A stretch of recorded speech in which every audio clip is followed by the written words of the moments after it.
So this is the Melobar 88 model, and it's kind of funny because there weren't that many built of these, but because nobody knows how to play them, that's usually what's on the market when you look for Melobars.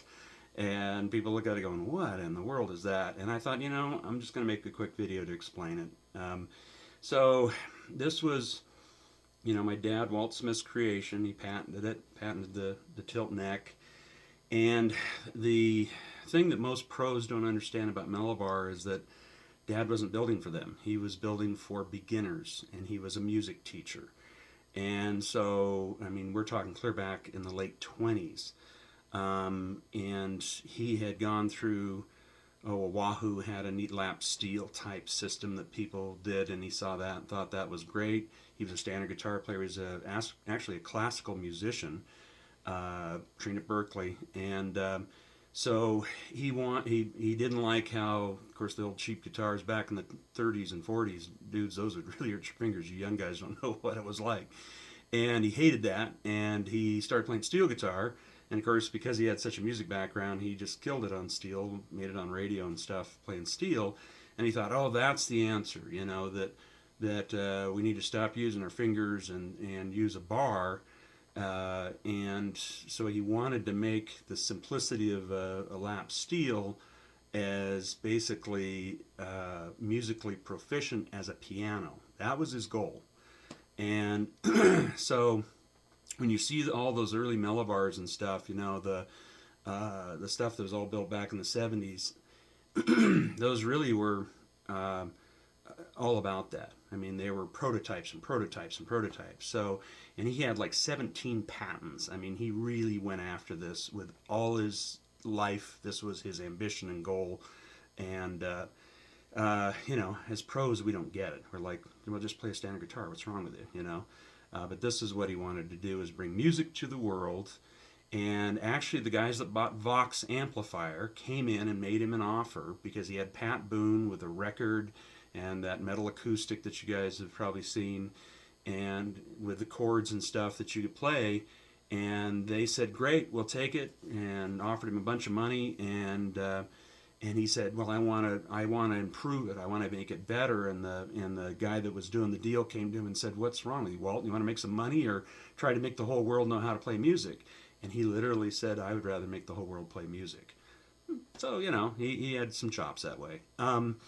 So my life, though, was ruined basically by that.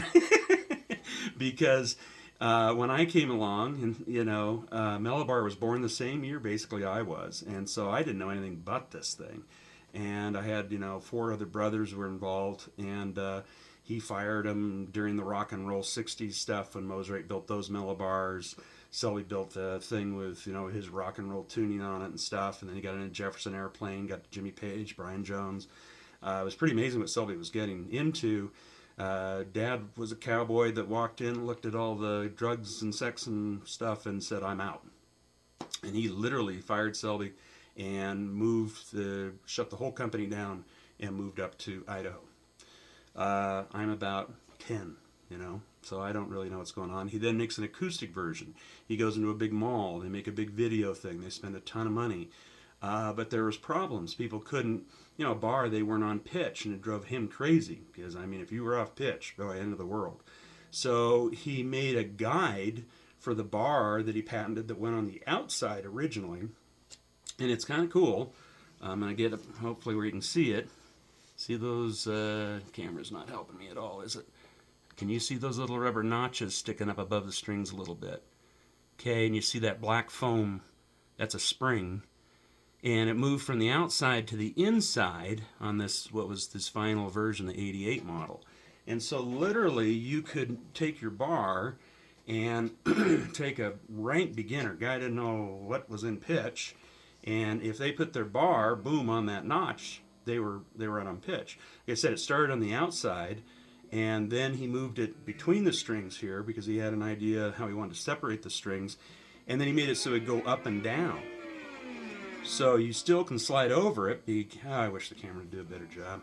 Because you can slide over it, but I'm hitting the notch as I'm going over it. So I know what pitch is. Boom, I'm hitting it. So he wanted that system. Man, you cannot see it. There it is. He wanted that system so that a person, as they're playing, would be right on pitch, yet he wanted to be able to slide over it, so it was sprung. That was a big patent. I mean, that was probably 4 years of his life making this thing work right. And it was cool. I mean, a great idea. I don't use it, but it made it to where a beginner would be right on pitch. Well, he was doing all this stuff, and we were going broke. I mean, we really were. I mean, he had his father's money. He never had money, but his father had money, and he was running out of that. And I was getting pretty frustrated at about 15, 16. I was coming along. The last brother that was in charge, Sherm, left, so I was put in charge at 16 to work on the building part. Well, the first thing I did was go in and start inventorying guitars, and I ran into all these Rozak guitars, which you've probably seen in the Vintage Guitar magazine, and I'm like, why don't we sell these? And I've been talking to musicians, David Lindley, people like that, at 16, and they were like, Ted, I don't know what to do with this thing. I mean, one of my memories is Walt Smith. I'm standing, we're at an Atlanta NAMM show. Big Shot comes in, says, hey, B.B. King would like to meet Walt Smith. And I'm like, okay, this is in the 80s, and so I walk him over to Dad, and Dad's messing with this thing with headphones on. And I said, my big thing with B.B. King was, hey, Dad, B.B. King would like to meet you, and introduced him and got out of the booth. But I'm looking over there with the Gibson rep, and we look at each other, and we start just trying not to laugh, because Dad's trying to teach B.B. King how to play this guitar. I think B.B. had it okay by then. And B.B. had this smile. I mean, the guy was a gracious, wonderful man. He had this smile on him that you could tell. It was like, well, I kind of have my gig down now. You know what I mean? I don't really need this. But Walt was going to teach him how to play this guitar, So, anyhow, he was very caught up into this thing. And when I said a 6-string, he got so mad that I walked out the door. I mean, it was one of the few fights we had, and I walked out the door, and I ended up in Alaska. I got about as far away from this thing as I could get. When I came back, excuse me, I have a cold I'm getting over. When I came back, he'd gone in business with these guys to build this a new model. And there have been so many models that I came in and I looked at it and I said, let's call it, it was 1987, basically going into 88. I said, let's call it the 88 model, like Porsche 911. It's like, they kept building them and building them, but you knew which Porsche it was. And I said, Melobar's got so many weird junk out there. I said, let's call this the 88 model. And then it kind of has a start point, that we know what guitar this is. So what is the 88 model? Well, it has that fret guide we just talked about. And it was pretty, Dad put everything he had into it, okay? So it's a G chord on the outside. On the outside, 6 strings, when I say that, from that fret guide out. On the inside, it's a C chord. So if you know anything about music, you know that if I drop at C here, and I play the C chord, on the other side is the F chord, right? I got it with a 7th in there for fun. And then one step up on this side is G.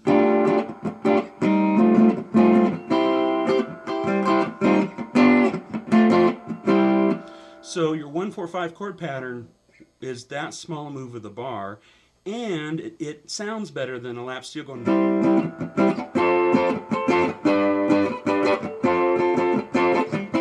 When you go up high, it doesn't work real well for singing and stuff. And that's what he was building it for beginners to sit around the campfire and play guitar, right? So he did that, but also the genius of it was this is a C scale on the inside too. So I go on the inside, I'm C, D, E, F, G, So his idea was, he went to Roy Clark and he said, hey, let's use your big note songbooks that are for piano, and they can play melody, playing the 1st and 5th of the note. I know it's getting kind of musical, but the 1st and 5th of the note is what piano does a lot to make it sound bigger in the melody. And then you strum on a chord, because you usually land on the chord. So if you're going, I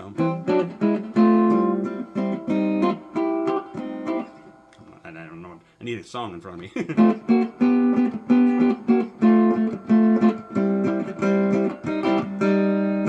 So I have that B flat in there because that gave it a 7th on one side and the minor on the other. So you got a major, a minor, 7th chord. See where we're going? Then he had an E string on the outside. I know, it's starting to hurt your head. He had an E string on the outside so that he had the sixth. So he had most of your major chords that way with one or two moves of your bar. It was a good idea. And then and then we'd stretch that string. So like you're playing a C6, you go, kind of fun. And he said, well, that'll be good for pros and that'll be good for beginners. This is the ultimate all-around guitar. And I had to go out and try and sell that to guys. You know, imagine walking up to, you know, somebody like Joe Walsh and saying, here, you know, learn guitar completely over again. I hated it. And they're saying, just build me a bloody six string, man. What the heck? You know? And I'm like, he won't let me. David Lindley was the only one that got a six string.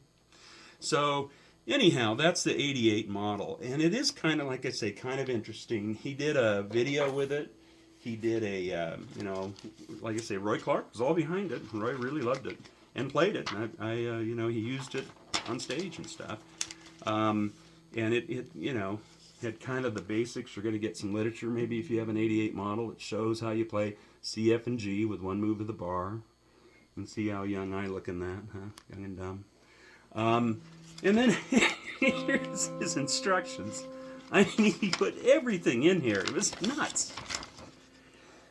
Sorry, not the coffee. But he had everything jammed into this thing.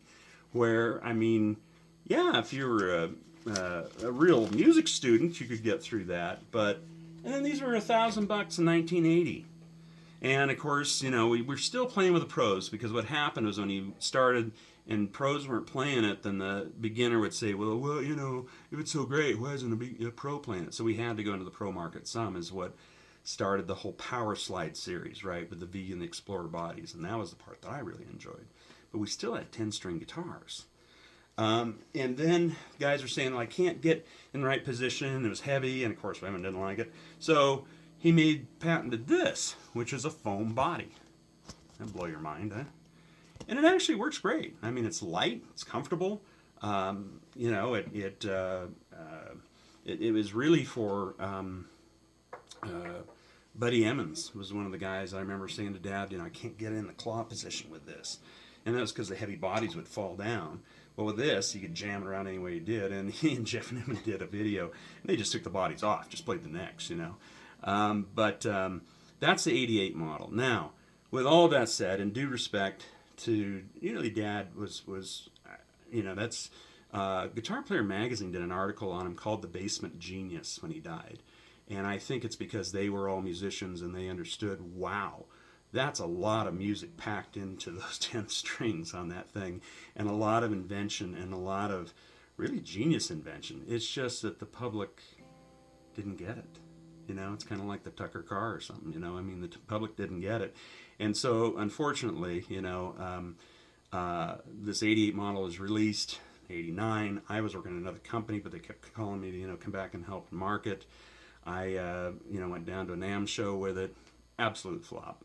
Absolute flop. And I come back, and I didn't have the heart to tell him. He'd just gone through major heart surgery. And I'm standing in his bed, and I just said, well, you know, everything was, you know, pretty good. It was great, you know.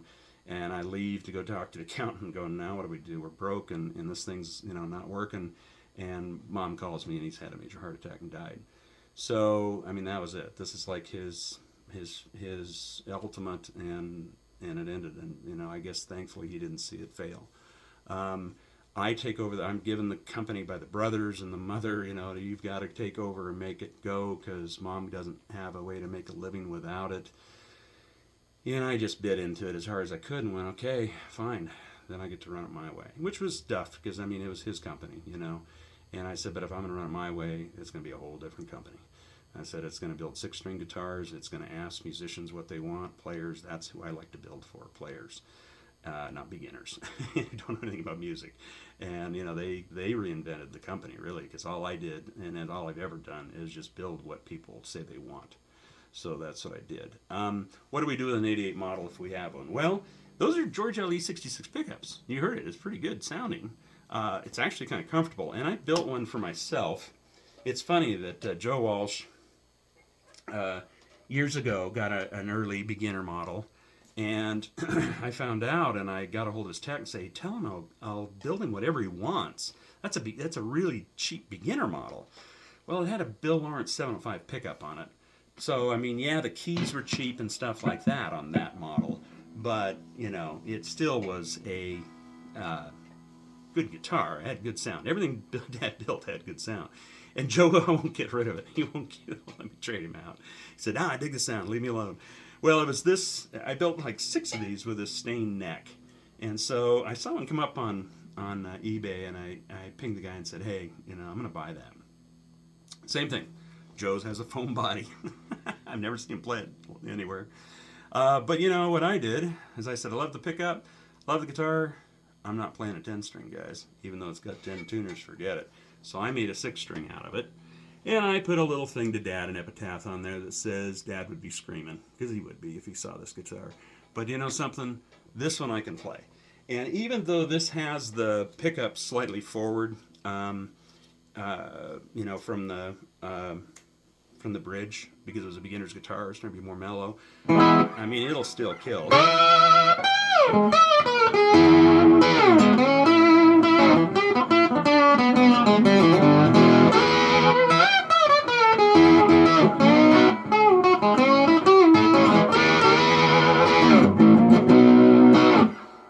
it. So if you have one, you got 2 options.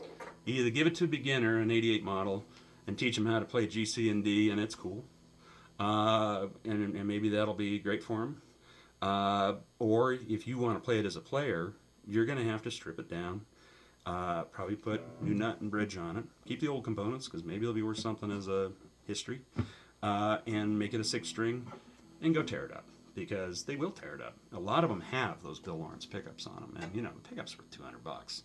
So, and they're hard to get if you can find them. So that's kind of my take on the 88 model. I know Dad wouldn't agree with a word I just said, but now you know the history.